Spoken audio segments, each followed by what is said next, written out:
It walks among us. Many years ago, before untamed, fiery youth gave way to sobering maturity, there was a time in my life I lived it in the most truly wild and adventurous manner. And while in intention it may have been no more than the usual rebellion as a rite of passage that human beings celebrate as an extended coming-of-age ceremony to fully experience the seemingly limitless possibilities of youth, it led by numerous unplannable coincidences of being in the right places at the right time to a respectable majority of my acquired wealth of knowledge of other worlds and how they interact with our own.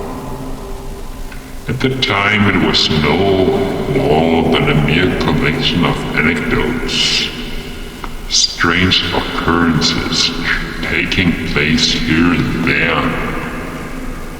But through the gift of hindsight, I can now safely say that they were puzzle pieces that upon increasing in numbers and through maturing reflection formed the bigger picture that I now possess.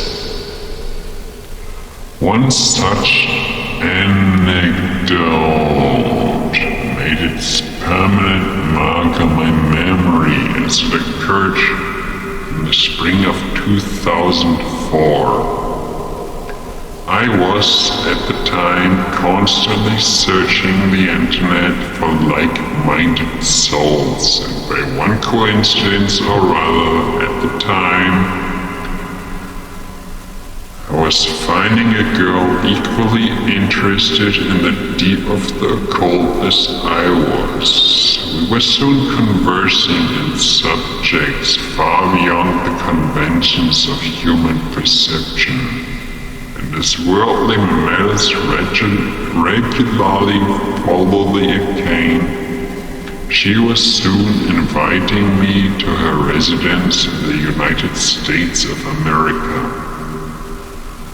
Oh, to see those native lands of those immortal scholars of the occult.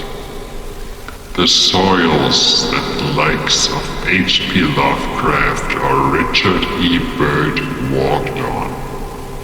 Among these towers of steel and concrete and the endless stretches of primal land untouched by civilized humankind in between, it surely was an experience to behold all by itself.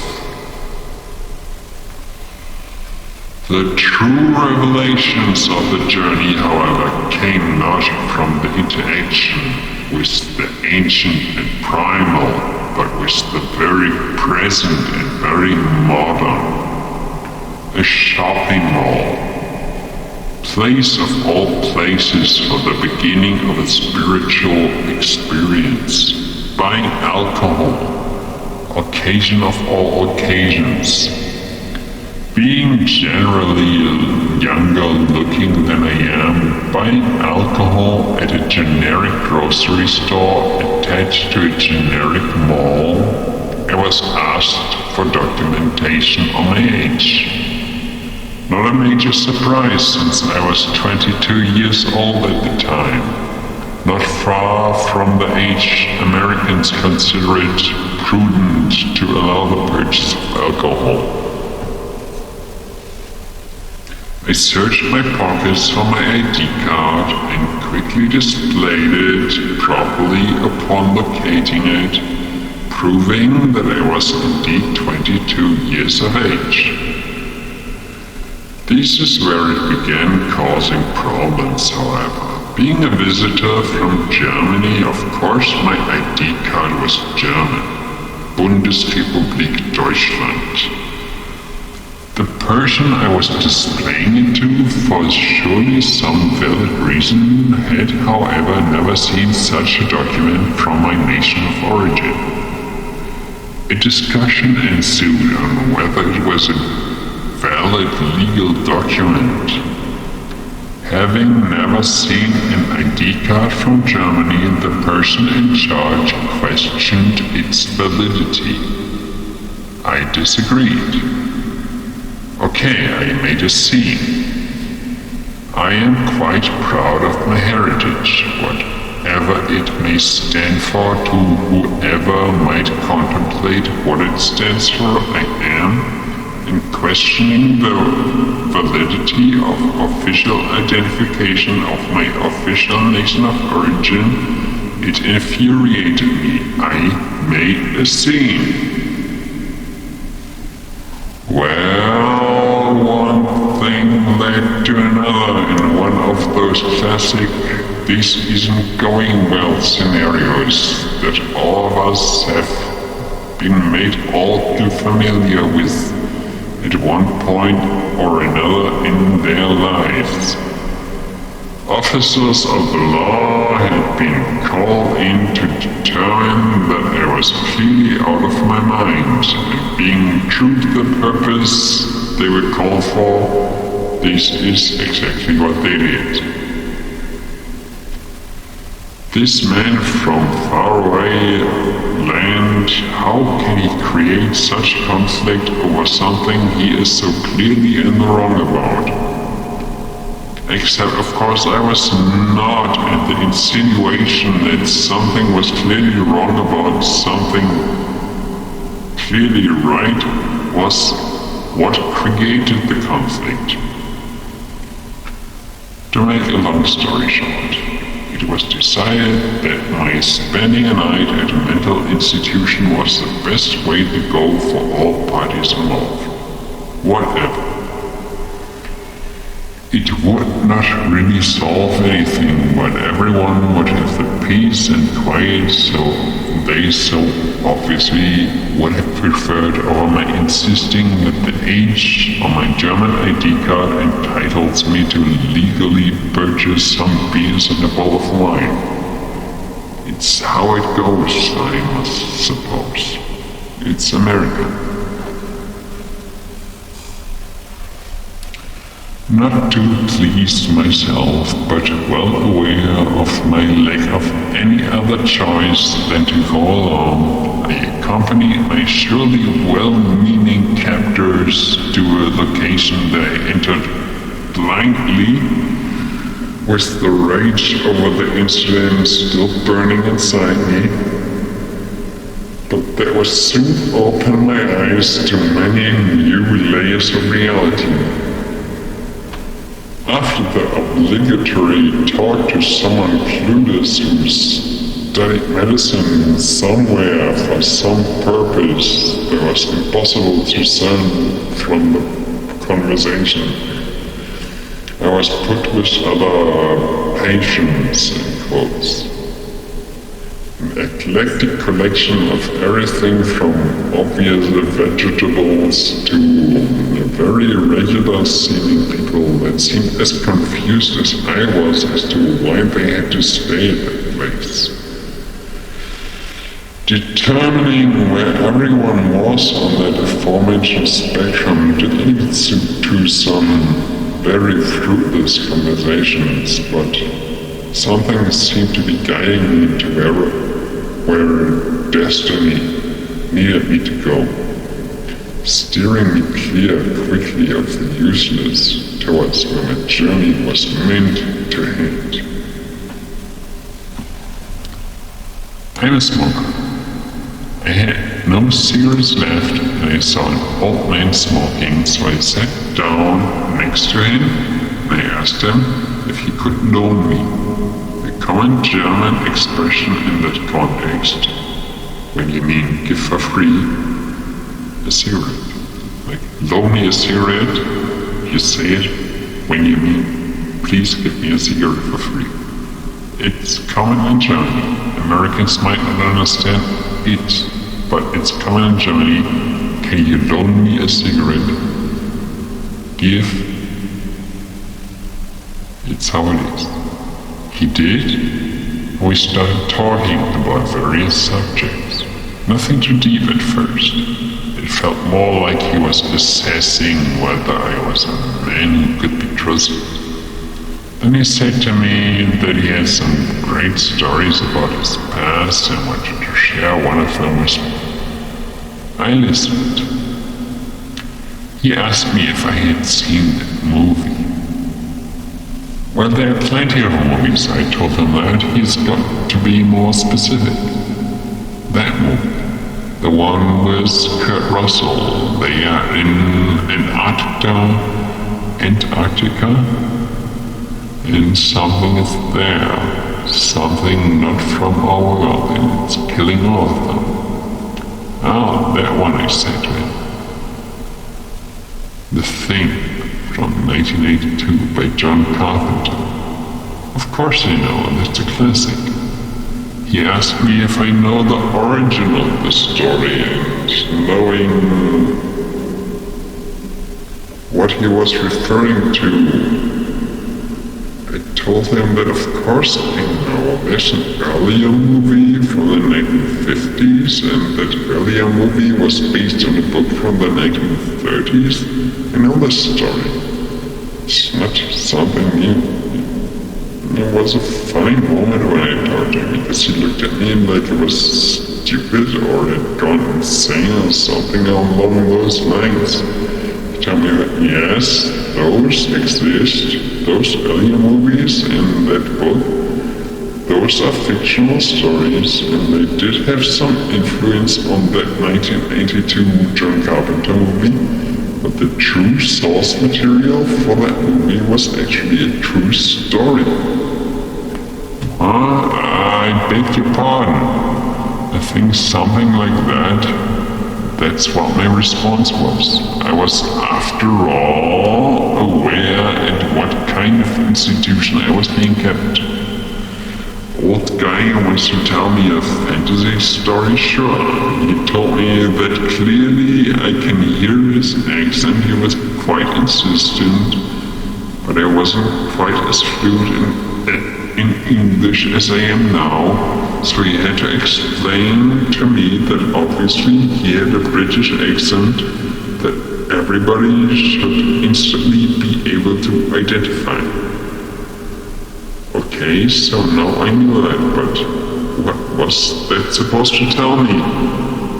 You see, he said, my father, he was one of the scientists. He was on one of those British expeditions. He was there in Antarctica. I was only a child, but he was there. He was quite a scientist. We were all very proud of him. My mother, the whole family. But he came back, he was a changed man, he was strange.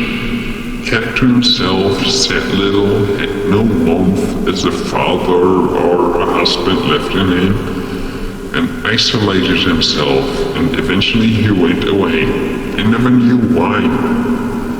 I never knew what was behind it, and neither did my mother. He just went away. Later, however, I decided to do some research on him, on what happened to him, why he left, where he went. And I found out he went to America.